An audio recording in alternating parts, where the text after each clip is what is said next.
Home invasions, the nightmare that keeps you awake at night.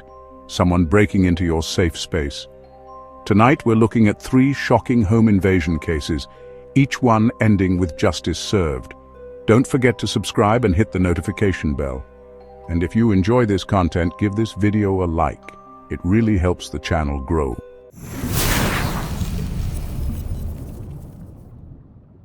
It was a cold December night in Lower Merion, Pennsylvania. The streets were quiet, most families were asleep, and nothing seemed out of the ordinary. But inside one particular house, a nightmare was about to unfold. 2 men, armed and desperate, believed they had chosen the perfect target. What they didn't realize was that they had picked the wrong house, and that mistake would end in tragedy.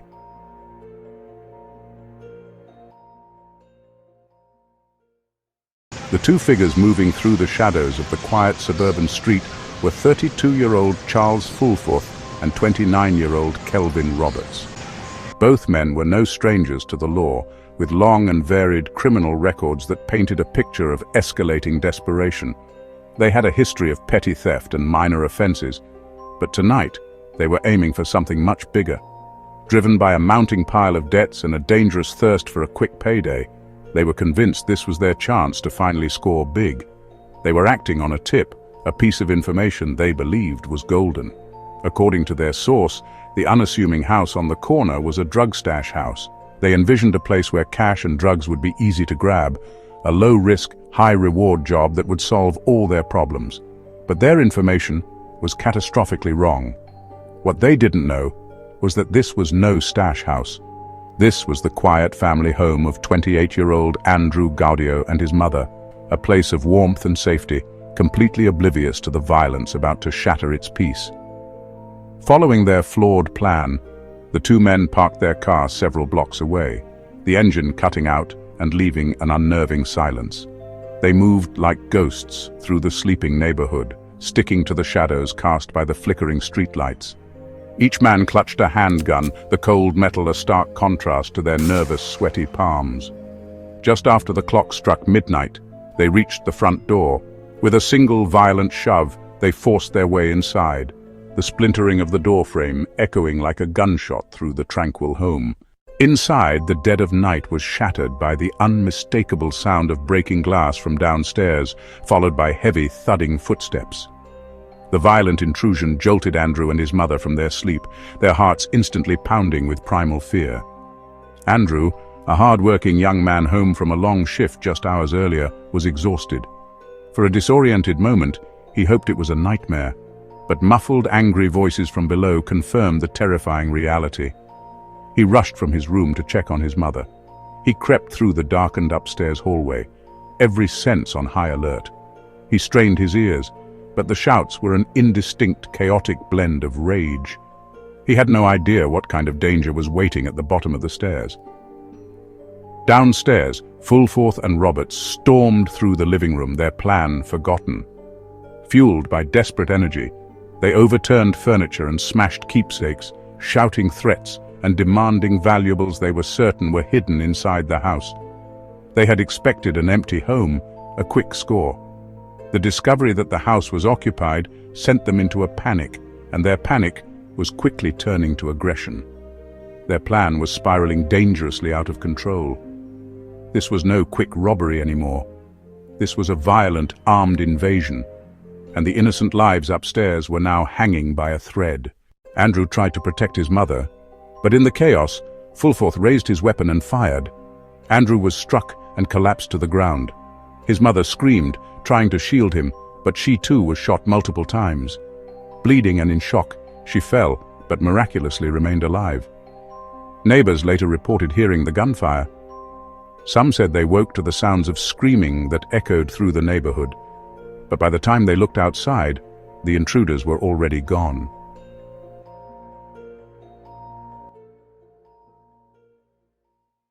For Fulforth and Roberts, it seemed like they had escaped. They fled the scene quickly, leaving behind only chaos and silence. But what they didn't realize was that they had also left behind something else.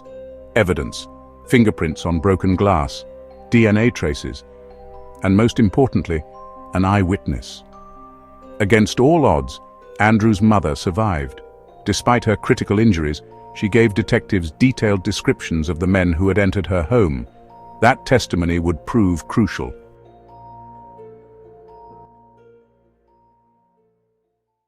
The initial hours of the investigation were a frantic scramble for answers.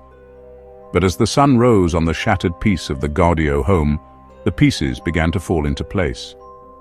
Within days, investigators had pieced the case together, revealing a clear picture painted with chilling carelessness. Acting on a crucial tip, detectives tracked down Charles Fulforth and Kelvin Roberts. There was no dramatic chase, no standoff. The two men were found in a nearby town, seemingly unaware of the storm of justice that was about to break over them. The net had closed with terrifying speed. The case against them was airtight. The evidence was overwhelming. Fingerprints lifted from the Gaudio's front door were a perfect match to Fulforth. Ballistics confirmed the bullets that struck Anthony and his mother were fired from a gun registered to Roberts. But the most damning evidence came from the hospital bed of the surviving victim. Her harrowing testimony was unshakable, tying them directly to the scene. As news of the arrest spread, the community was outraged. A wave of shock and disbelief washed over the quiet neighborhood. How could such a fatal error happen? A young man's life, full of promise, had been stolen. A mother was left permanently scarred, both physically and emotionally. The fact that it was all because of a senseless, avoidable mistake, the wrong house, made the tragedy almost impossible to comprehend. Prosecutors moved quickly, describing the crime as reckless, heartless, and beyond comprehension. They argued that the wrong house detail was not a mitigating factor, but an aggravating one, highlighting a complete and utter disregard for human life. Faced with a mountain of irrefutable proof, the defense had little to stand on. The trial was swift, a somber formality in the face of such clear guilt. The jury was out for just 4 hours. When they returned, the tension in the courtroom was suffocating. The foreman read the verdict, guilty on all counts. For their catastrophic mistake, both men were sentenced to the maximum penalty: life in prison without the possibility of parole. Justice had been delivered, but the echoes of that single fatal gunshot would haunt the community forever. What began as a misguided plan for fast money ended in bloodshed, grief, and permanent loss. For the Gaudio family, justice could never bring back their son, but it did ensure that the men responsible would never harm another family again. A chilling reminder that crime often spirals far beyond what the perpetrators imagine, and that sometimes justice, though it comes too late for the victims, will eventually be served.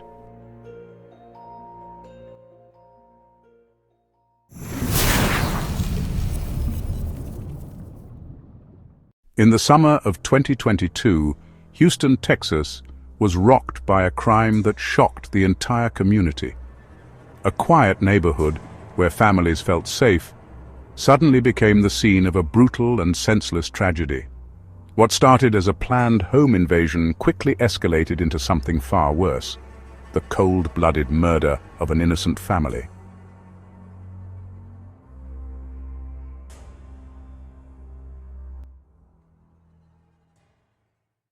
The victims were the Flores family. Juan Flores, 42, his wife Maria, 39, and their teenage daughter Isabella, just 14 years old. By all accounts, they were a loving family, hardworking and respected by neighbors.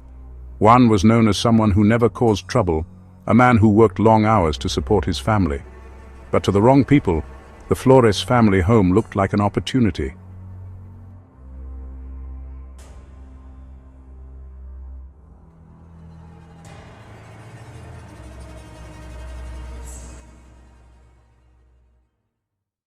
On the night of July 16th, two men, 23-year-old Darnell James and 27-year-old Marcus Fields, set their plan in motion. They had been watching the house for days, convinced that Juan kept large sums of cash at home. It wasn't true, but their greed clouded their judgment. At around 11:30 p.m., they forced their way inside through a back door, armed with guns and ready for violence.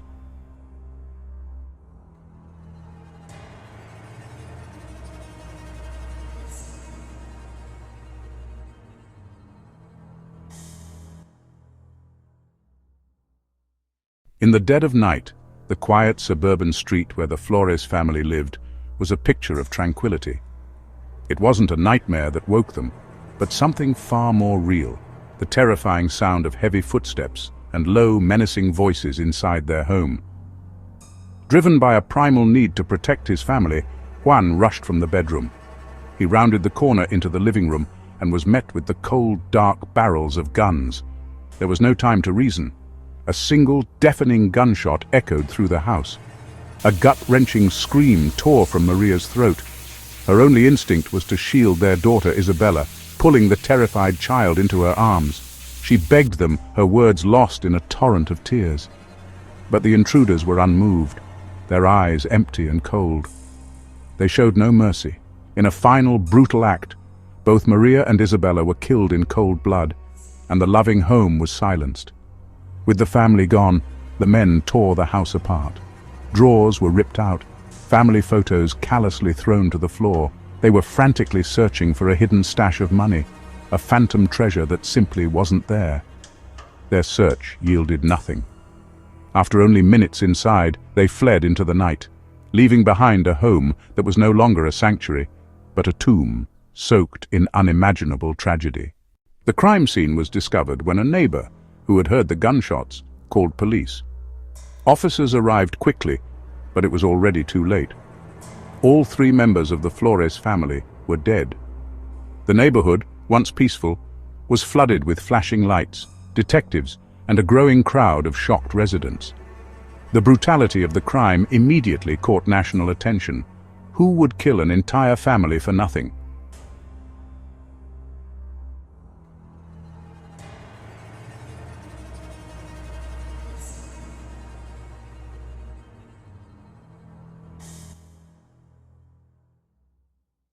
As the first light of dawn broke over the quiet suburban street, the air was already thick with a grim determination.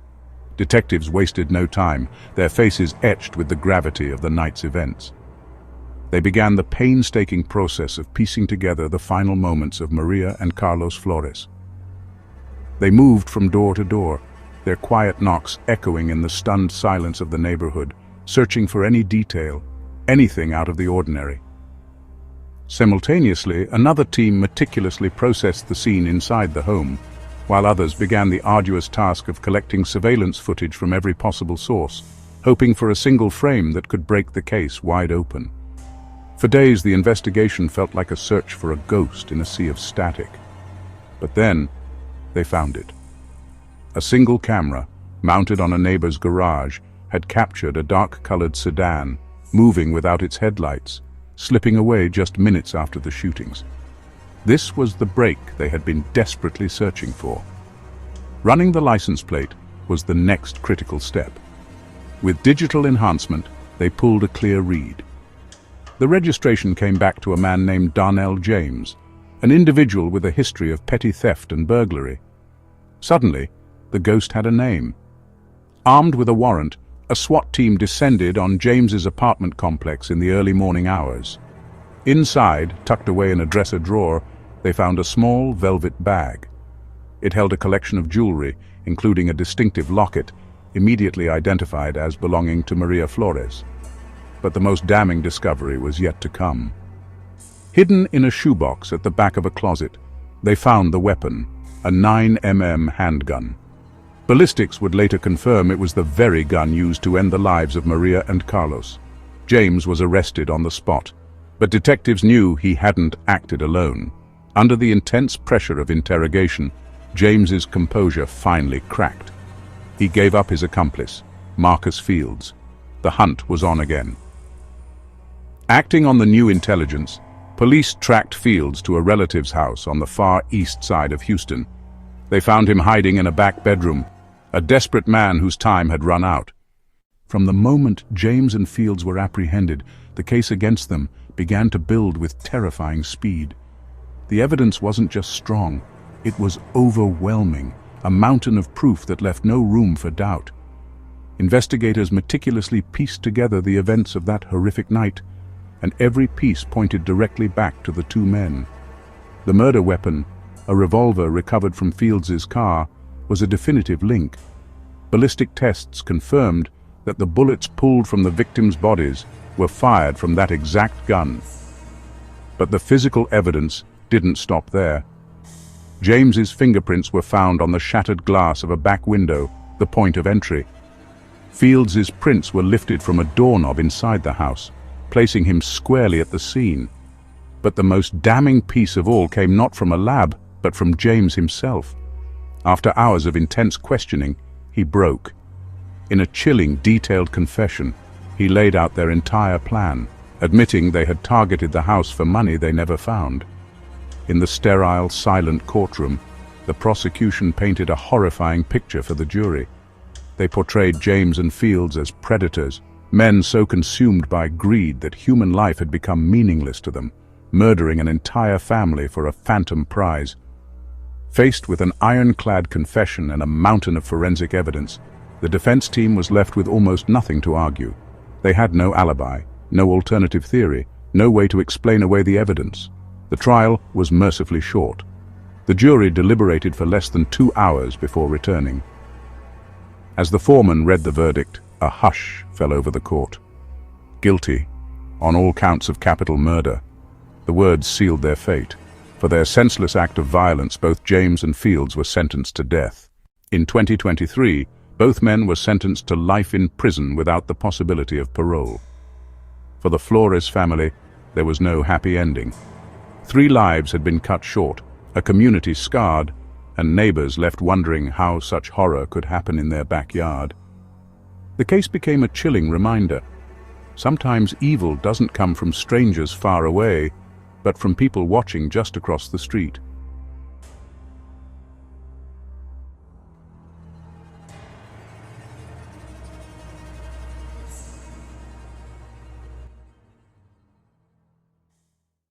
The Flores family never got a chance to fight back, and their killers gained nothing but a lifetime behind bars, a senseless crime that reminds us how fragile safety can be and how greed can turn ordinary men into monsters.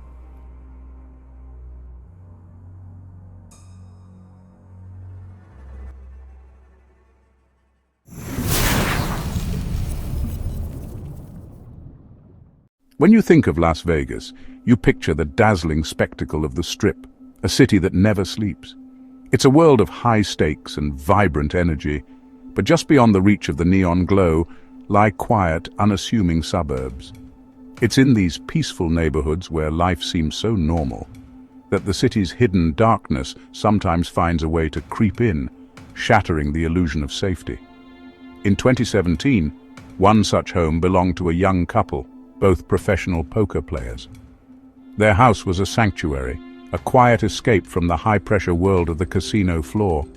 They believed they had left the risk-taking at the card table, secure behind their locked doors. But that sense of security was violently torn away when 2 masked intruders breached their fortress, proving that the greatest dangers often lie where you least expect them.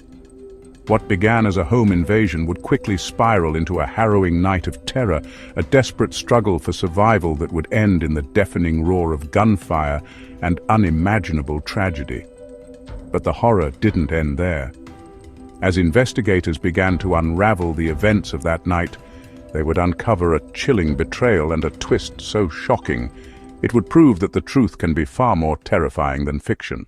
Most people think of Las Vegas and picture the dazzling non-stop spectacle of the Strip. But beyond the neon glow, in the quiet, sprawling suburbs, life moves at a much different pace. It was here, in a peaceful neighborhood of cookie-cutter homes, that Richard and Diana Nichols had built their life together. Richard was a familiar face in the city's less glamorous, more intense backroom poker games. He wasn't a flashy player you'd see on television, but a local legend. A quiet, calculating man known for his uncanny ability to read his opponents. He was a semi-professional and a very successful one.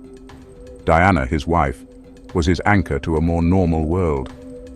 A recently retired elementary school teacher, she cherished the tranquility of their life, a peaceful counterpoint to the high-stakes world Richard inhabited.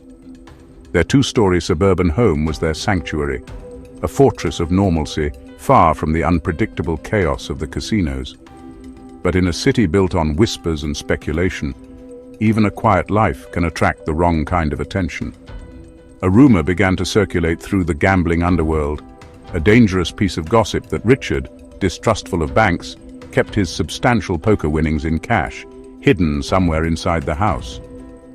That single, persistent rumor would prove to be a fatal one. It painted a target on their backs, and that gossip would cost them everything. On February 15, 2017, just after 2 a.m., two masked men shattered the couple's patio door and stormed inside, guns drawn.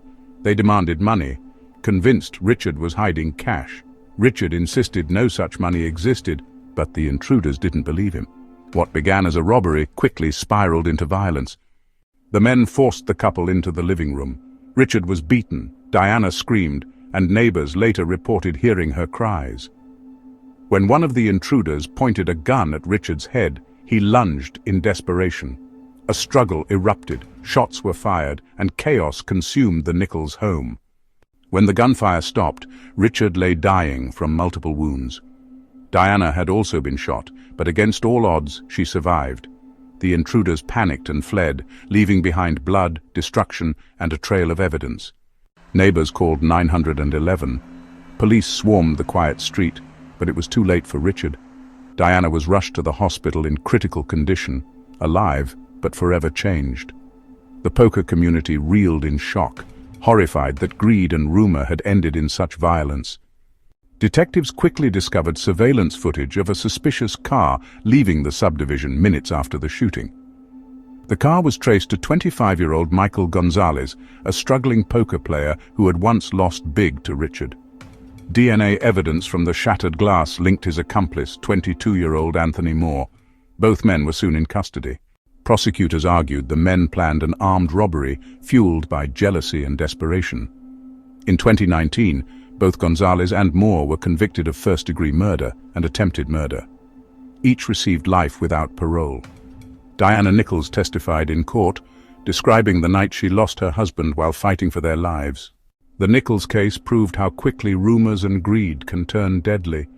A simple lie about hidden poker winnings led to murder, grief, and two young men condemned to spend life behind bars. Another haunting reminder that no home is ever truly safe from violence.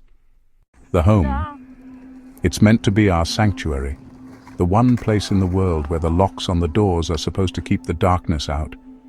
But the three stories we've shared tonight are a chilling reminder of how fragile that sense of security truly is. They show us just how terrifying a home invasion can be, not just because of the physical violence, but because it shatters the very foundation of our safety. An ordinary night, filled with the quiet hum of a refrigerator or the gentle glow of a television screen, can be ripped apart in an instant, transforming a peaceful haven into a desperate battleground. In the blink of an eye, these individuals were forced into a fight for their very survival. In each of these harrowing accounts, justice was eventually served. The perpetrators were captured and faced the consequences of their actions. But does a prison sentence truly heal the wounds they inflicted? The physical scars may fade, but the psychological trauma lingers like a persistent shadow. Imagine trying to sleep in a room where you once fought for your life, or flinching at every creak of the floorboards. These are the invisible scars that never truly fade, a permanent state of high alert, a loss of trust in the world, and the haunting knowledge of how quickly everything can be taken away. As you reflect on these events, we want to hear from you. Which of these stories burrowed under your skin and stayed with you? Was it a particular detail, the cold, calculated words of an intruder, the unexpected resilience of a victim, or the sheer terrifying randomness of it all? Share your thoughts in the comments below. Reading through what others found most unsettling can be a way for us all to process these disturbing realities together, creating a community that understands the deep-seated fears these stories evoke. Our channel is a space dedicated to bearing witness to these true accounts. If you have a personal story of a terrifying encounter, a brush with the unexplained, or an event that has left you questioning the safety of the world, we encourage you to share it with us. Your experience could serve as a crucial warning, a lesson in survival, or a powerful reminder for others to always trust their instincts. Tell us your story. It might just be the one we feature in a future video. If tonight's stories sent a genuine chill down your spine and left you double-checking your own locks, let us know by liking this video. And to ensure you join us for our next exploration into real-life horror, be sure to subscribe and ring that notification bell. There are countless true scary stories lurking in the shadows, waiting to be told, and you won't want to miss a single one. Remember, the most terrifying monsters aren't just in movies. They often look just like us, waiting for a moment of vulnerability, an unlocked door. So please, stay vigilant, stay safe out there, and we'll see you in the next one.